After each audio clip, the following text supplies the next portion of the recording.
my first reaction was I felt vindicated, because I'm like, I have been saying for a long time now that I feel like I'm baking a big baby, you know?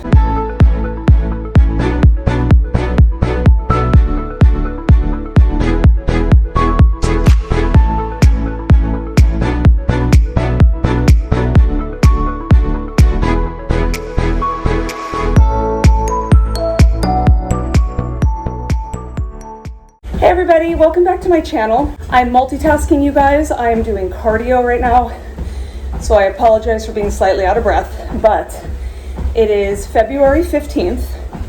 I turn 29 weeks tomorrow, and I'm here on my lunch break doing my cardio, and I figured this would probably be the only time I'm going to be able to film my 28 and 29 week pregnancy update. So thought we would just get it out of the way with now, because something happened today at my midwife appointment. Oh my God, which I want to talk about, and I'm probably going to need to do some follow-up videos on it. But anyway, I have no notes in front of me, so we're just going on my memory, which sucks at the moment. But really, like, just take everything I said from last week's video, or 2 weeks ago, whatever, and carry it on over to this week. Like, same general complaints like pelvic floor pressure and discomfort when it comes time to use the restroom, that kind of stuff. That's not going to get any better until this baby comes, so it's just sort of a given that it's going to carry over. I am still getting Braxton Hicks in the evenings, but I've learned how to kind of control them a little bit, or at least I know what to avoid so that they don't get so bad, which is that I need to be emptying my bladder very frequently, and I can't exceed a certain level of exertion when I do cardio, only cardio, and I just can't overdo it in general.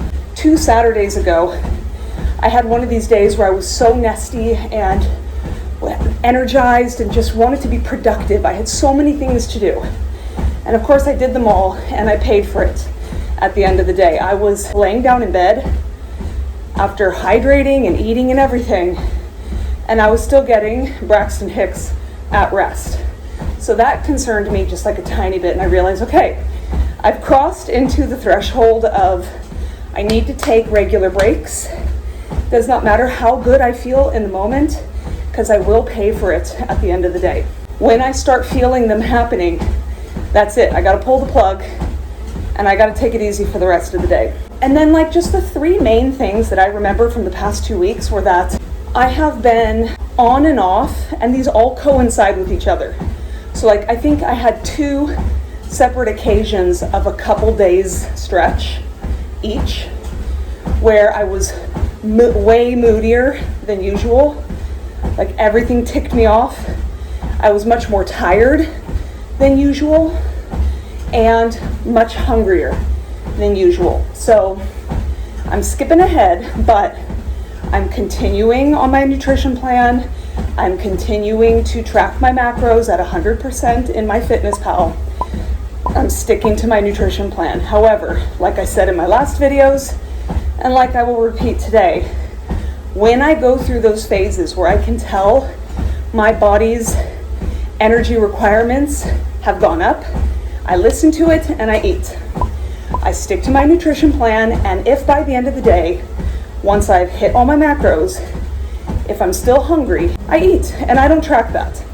I tracked it a couple weeks ago, and I'm like, what's the point? So I did that the past couple chunks of days, and it's worked out great. So let's talk, since we're already talking about it, let's talk quickly about nutrition and fitness, and then I will talk to you guys about what happened at my midwife appointment today. Nutrition and fitness is just steady as she goes. I have stuck to my plan. Everything has felt great, except for those hungry days where I ate more. I have pretty much stayed almost to the gram consistent at, let's just say I'm averaging 73.6 kilograms. I'm swinging between 73.5 and 73.65.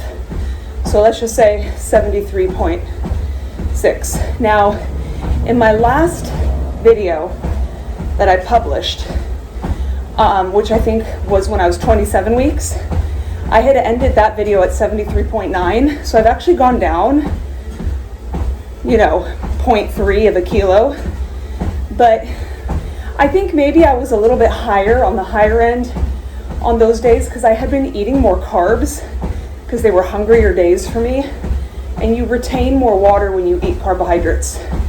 So, I'm doing a good job of maintaining my weight, and I have 2 more weeks left of this month to maintain my weight. And like I said in my last video, I plan to increase my calories at the beginning of March.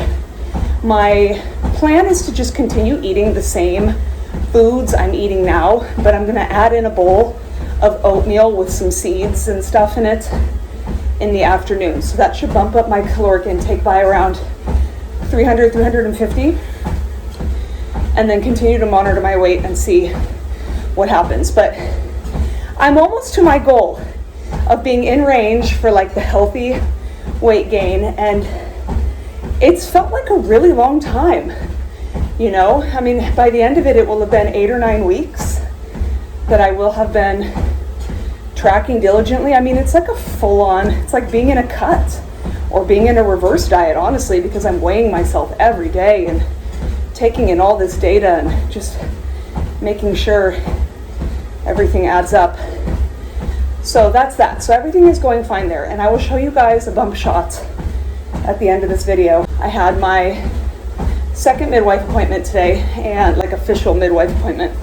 They took blood from me to see if the baby had some sort of antibodies. I'm assuming like blood group incompatibility, but I don't know why they did that, because I don't remember them doing that in any of my other pregnancies.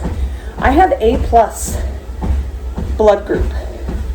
So I'm not like, I don't have like that rhesus factor, that negative blood group situation, but I don't know, maybe it's just something that they do. They did not test my blood for blood sugars today. She did take my blood pressure, and it was 95/60, which was normal.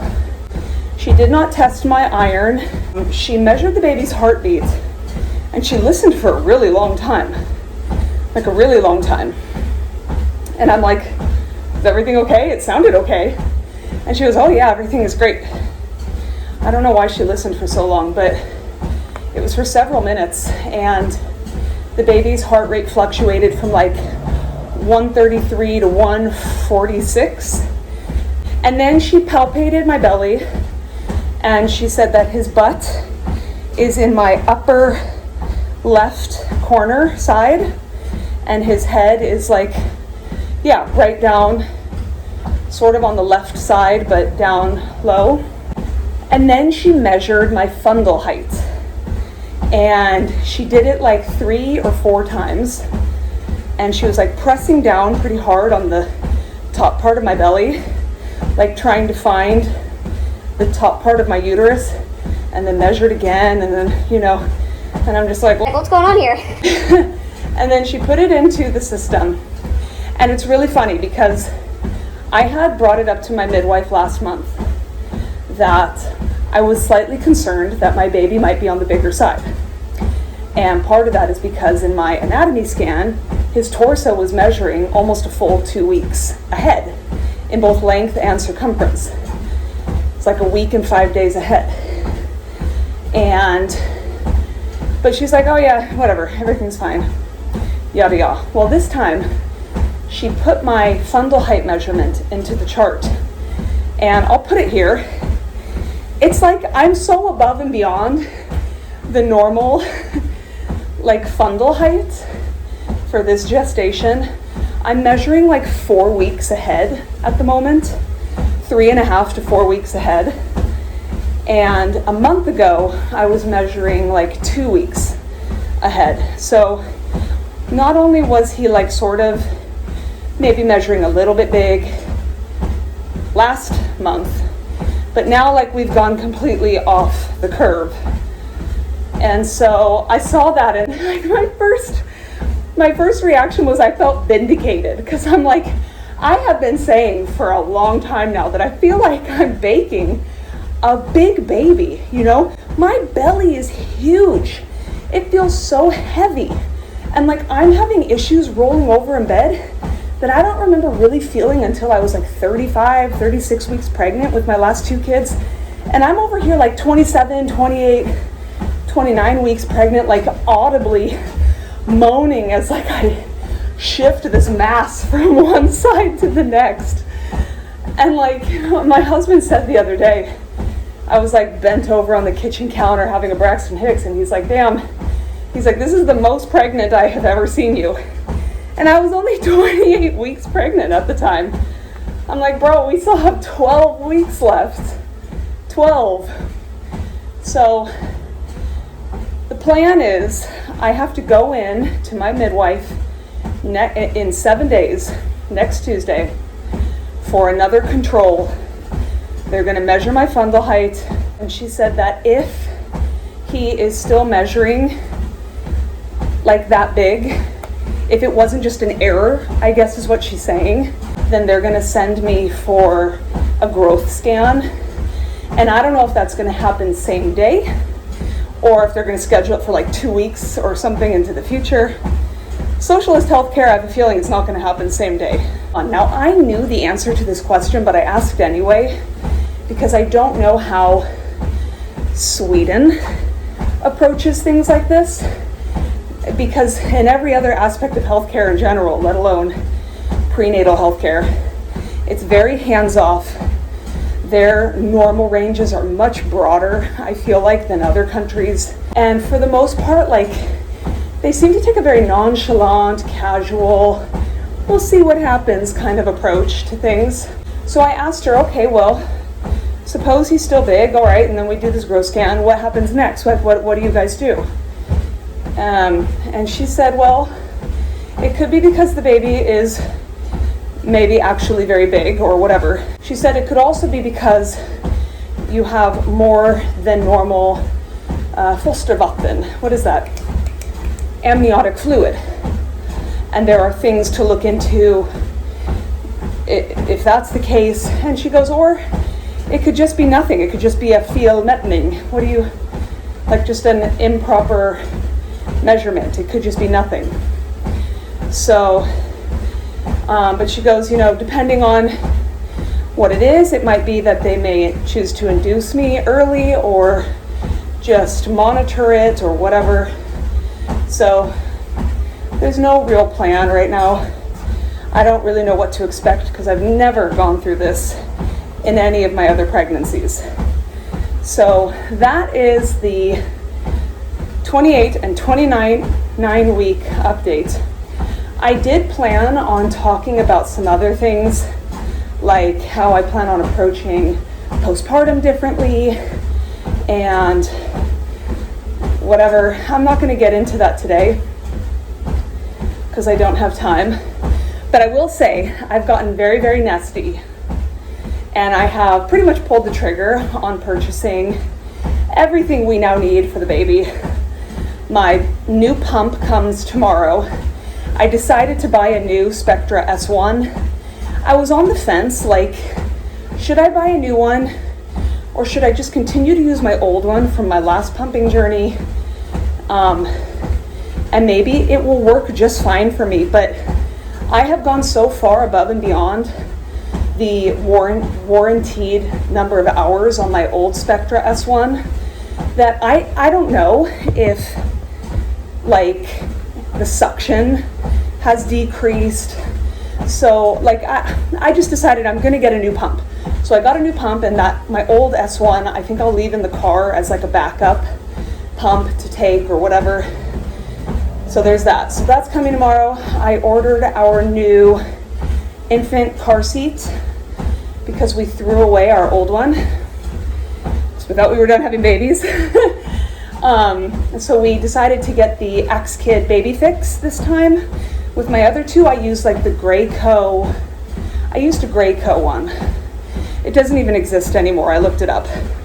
I loved it. It just, we got rid of it because we thought we were done with babies. But we have other X-Kid child seats, and I love them. So we got an X-Kid baby carrier. I have purchased used a bunch of clothes, a new baby nest. We've picked out the crib we're gonna get. My in-laws, I think, are actually going to get that for me. Yay! Because we got rid of our old crib. Thought we were done having babies. So, and then I have like this whole list. I've narrowed down the supplements and vitamins and everything I want to have on hand, postpartum care. I have a whole list of stuff that I'm going to buy from Apotea, which is just like the pharmacy website here in Sweden. But I'm not going to buy those just yet. I'm going to wait closer to the end. But yeah, so I'm nesting. Things are happening. We're acquiring things. And in the next few weeks, we're going to be switching up the bedrooms, repainting the walls, and like redoing things so that we have a new room for the baby and me to sleep in, and then another room for our kids to sleep in and stuff. So we're going to be doing that sometime, I don't know, probably late March-ish. But that's where we're at right now. So let me hop off of this machine and let's do a bump date. You have to forgive me for my mirror being in such a state. We had moved the gym all around, and so there's a ton of like smudges and fingerprints and stuff. I'll clean it off next time. But anyway, I'm out of breath. This is from the front. From the front, this is my belly. God, you can even see how big it is. Holy moly. And then from the side, y'all, I am 28 weeks and 6 days today. It's just really, really big. I say it each week. But yeah, this is my, I guess, 29 week baby number 3 bump. And then from this side, yeah, same thing. I don't think I have any stretch marks yet, but how am I going to avoid it this time, you guys? Like, not that I care, because I already have like loose skin and stuff from my other pregnancies, but I'm just like, every week that I make it without a stretch mark, I just look at myself and say, how did how did I avoid it this week? But the thing I'm most worried about is the diastasis, especially if my belly continues to get so big, because I swear this is how big I was at the very end of my pregnancies.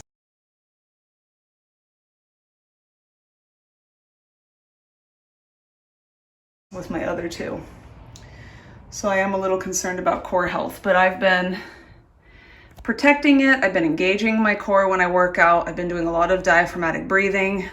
Anyway, I've been trying to do what I can to keep those corset muscles strong.